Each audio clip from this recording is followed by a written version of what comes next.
the Dario. Brought to you by Scalzo, Zogby and Wittig, Raymore and Flanagan, and Martin, Harding and Mazzotti. Coming up aboard the Express, the Utica Comets are back in action on the road, taking on the Rocket in Laval. Plus, the Little Falls girls soccer team look to punch their ticket to the New York State Class C semifinal. But first, time for tonight's big game to the Carrier Dome in Syracuse, the place every football team works throughout the year to get to. The Herkimer Magicians are there. They took on the Onondaga Tigers in the Section 3 Class D final tonight. Herkimer opens up the scoring just over a minute into the second quarter. Wyatt Renshaw takes the handoff at the 3, bursts up the seam, and charges his way into the end zone. 2-point conversion, no good. The Magicians are up by 6. With 7 minutes to play in half, Onondaga has it on the 4. Zach Delaney pitches to Jason Holbrook, who sweeps to the outside, finds his way in for 6. Tigers do convert for 2 points and now lead it 8-6. To the third quarter, Onondaga back in the red zone. They have it on the 3. Delaney takes it himself, has nothing up the middle, so he bounces outside and muscles his way over the goal line for the score. The Tigers extend their lead 14-6. With 5 minutes to play, Herkimer looking to claw back into it. James Aiello fires up the middle. That's intercepted by Holbrook. He takes it back the other way and brings it all the way to the house. A pick 6 for Holbrook, and now the Tigers lead 20-6 late. A minute later, Herkimer gets some life. Aiello finds Renshaw down the field for the hookup, and Renshaw with the speed takes it 62 yards for the touchdown, but it wouldn't be enough. Onondaga tops Herkimer 20-12 to capture the Section 3 Class D title. I thought we played a good football game. We knew it was going to be a tough football game back and forth, but unfortunately we didn't get as many big plays as we needed to, and we came out a little bit short this year. But I can't be prouder of the way the boys fought and played all season, and especially tonight. It was great. We played a hell of a game. I mean, we couldn't ask for anything better. They're a great team, and we knew it was going to be a dogfight right to the end. I couldn't ask for a better season. I mean, we had a lot of mistakes today, but I mean, hey, great football season, great football team. I couldn't ask anything better of my guys. Hello, everyone, and welcome to Sports Express. Tough loss for the Magicians, but congrats on a wonderful season. It was certainly awesome. Yeah, they were fun to watch, but now onto the pitch. The Little Falls girls soccer team crowned Section 3 champs last weekend, took on Unatigo in the New York State Class C regional final. To Wareham Stadium, Herkimer College, where the Mounties took on Unatigo of Section 4 as they look to advance to the state semifinals next Saturday. First half scoreless contest, Haley Lucia with the boot. Ball takes a high bounce almost over the head of Kylie Miles. She just gets her fingertips on it to make the stop. Close call there. No score in the second half. Nicole Failing looking to put the Mounties on the board. She fires away. Looks like it's headed for the top of the net, but it hits the crossbar. So close, but we remain scoreless. In the 74th minute, Gabby Silstra finds Olivia Lindsay. She's got 3 defenders in front of her. No problem for the freshman. Her shot goes off the hands of Megan Perry and trickles in. That would be the difference with the 1-0 victory over Unatigo. The Mounties are your Class C regional champs and are headed to the state Final Four. Awesome stuff. Congrats to them. Our other local football team competing for a sectional title this weekend is Holland Patton. What a great year it's been for the Golden Knights athletic programs. The girls soccer team is section champs, the field hockey team is section champs, and now the football team looks to follow suit. Holland Patton is undefeated this year, heading into the Section 3 Class C title game this weekend. This is the Knights' first section title game since 1991, and they're looking for the program's first championship since 1989. The team is soaking in this moment while preparing for a tough Lions team. Yeah, they're a very good football team. They're well coached, they're well disciplined, they're physical. We have scouted them a few times. We have a lot of video footage on them. And yeah, we got to slow them down too. They average, on the year they have like 2,500 yards a year rushing this year. So we just got to stop the run game. Oh, they're tough every year. They're coached real good. They got a lot of athletes on their team, but we know coming in, we just got to play our game of football, how we've been playing all year long, and we'll be all right. They're very, very well coached. I mean, they've definitely been in the Carrier Dome. They've been there the last 2 years.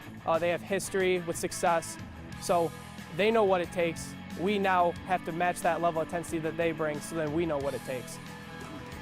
All right, the Golden Knights take on General Brown at the Dome for the Class C crown on Saturday at noon. The Camden field hockey team is headed to regionals behind 4 first-half scores, including a pair of goals from Delaney Alberico. The Blue Devils shut down Sequoia Valley 5-0 in the Class CD sectional championship last night. Now, with the victory, Camden advances to the regional round, where they will take on Whitney Point of Section 4. While the Blue Devils are celebrating the win, they'll have to quickly look ahead to a tough Eagles team. Head coach Shannon McPherson thinks this group has what it takes to get that victory on Saturday. I know a lot about Whitney Point. We've played them before in my career. I've seen them in regionals. I've played them in regular season. I know that they're going for their 5th state title. So, you know, that's something to think about, but every team can be beat, and we're going to be the team to beat them, because if we play our game and keep focused and play together, we can beat anybody. I personally have never faced them. I faced them in like 7v7 tournaments, but I know they're really good. Even in tournaments, you can see how skilled they are. So I'm a little nervous, but I'm confident as well because we have a good team too. Game time against Whitney Point is scheduled for 10 a.m. on Saturday at Cicero North Syracuse High School.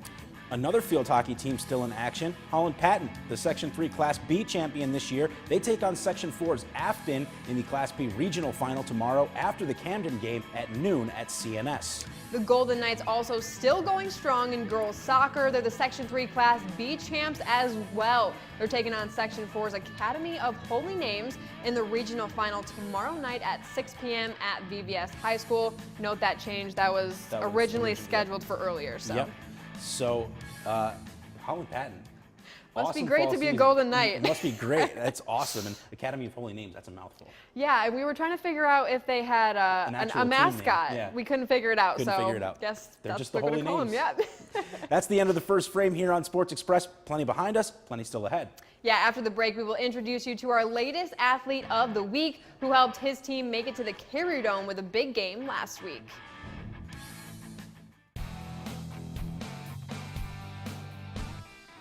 If you want to... This is Sports Express Athlete of the Week, brought to you by Scalzo, Zogby and Wittig, Raymore and Flanagan, and Martin Harding and Mazzotti. Welcome back to Sports Express. It's time now to unveil our latest athlete of the week. Yeah, he led his team to the Carrier Dome with a huge game in the section semifinals last week. Let's meet him now. Adam Green of the Herkimer football team helped the Magicians run past Beaver River to advance to the Section 3 Class D final in the Carrier Dome on Saturday. Green rushed for 239 yards and scored 3 touchdowns on the ground, plus he hauled in a 51-yard TD pass as Herkimer rolled past the Beavers in the semifinals. Green is second on the team in points and rushing yards, with 54 and 750 respectively. Green says his job every game is to go out on the gridiron, get better, and help his team win. Just trying our best, and I couldn't have done it without my blockers. They really created the holes for me to go through and make all those touchdowns, and I really just gave it my all. I think I'm mostly an offensive player, but I do pretty well on defense too. But yeah, I do prefer to play offense more. As a junior, his work ethic is, I mean, it's just unparalleled. He works really hard. He doesn't give up on any play, and that's evident in the way that he runs the football. He's kind of a quiet kid, and he leads by example, but everything he does, he puts his full effort into, and it shows on the football field. Adam's been tremendously important to us. It gives us another dynamic so that, you know, other teams have to contend with more than 1 or 2 kids. You know, there's other weapons that they have to concern themselves with, and you know, he's an explosive player, and that's a great dynamic for us as well. All right, if you know of a high school athlete who deserves to be Athlete of the Week, here's our contact info, call, email, hit us up on social media. Everyone, join the party, a coach, athletic director, parent, even a teammate, cousin, whoever. Just send us who you would like to be nominated and why. Give us some stats and a story, and we'll give you a shot. All featured athletes will receive a plaque courtesy of CNY Awards and Apparel. So the Herkimer Magicians with a big showing on Sports Express tonight. Yeah, in the A block and then in the B block. That's so right. Showing some love to Herkimer. Showing some love. It was a great season for them. Yes. To the third period we go on Sports Express, and next we'll be heading to the ice. Yeah, the Comets are in the Great White North taking on the Laval Rocket in the first of a weekend set.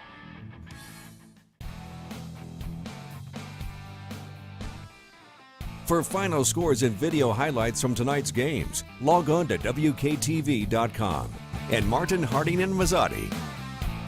Welcome back aboard the Express. The Utica Comets are looking to get back in the win column after 2 tough losses last week. Yeah, tonight they were out in Laval taking on the Rocket in the first of 2 against them this weekend. Yeah, we're going to hop right into this one. First period, no score. Guillaume Brisebois, fresh off a call-up to the Canucks, finds Jonathan Dahlin with the stretch pass. Dahlin comes in all alone, goes forehand to backhand for the deke and goal. Comets on top by 1. To the second, Utica rushing up ice. Oli Ulevi, wait, I said it wrong. Ulevi. There you Okay, go. Yep. goes cross ice to Jamie Cyphers, who skates around the net, hits Zach McEwen, who puts it far side on the one-timer. Comets go up by 2. Michael Carconi would add another shortly after that, and the Comets go on to win this one 3-1.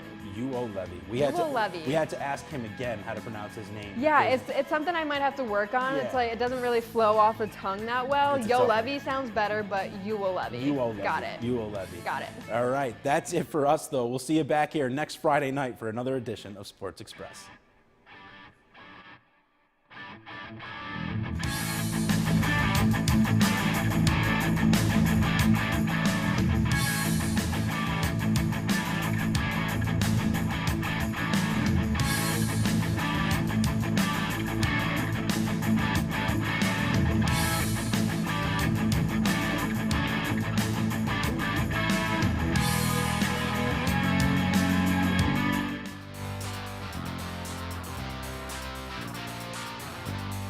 This has been Sports Express, brought to you by Scalzo, Zogby and Wittig, Raymore and Flanagan, and Martin, Harding and Mazzotti.